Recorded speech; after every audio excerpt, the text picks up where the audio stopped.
Auksinio rudens grožis įveikia bet kokius sunkumus, net ir rinkiminį nuovargį. Esu be galo dėkingas Jums už palaikymą pirmajame rinkimų ture. Kiekvienas Jūsų atiduotas balsas man be galo brangus. Anykščių, Ukmergės, Panevėžio krašto žmonės sudaro didžiausią rinkimų apygardą Lietuvoje. Tarp Siesikų ir Svedasų, tarp Anykščių ir Velžio atstumai artėja prie 100 kilometrų. Todėl mums visiems svarbus susisiekimas. Senovėje žmonės įveikdavo atstumus Šventosios upe.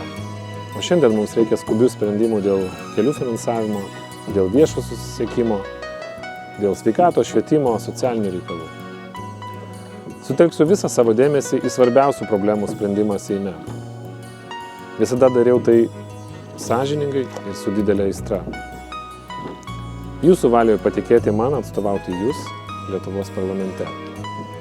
Rašykime istoriją kartu.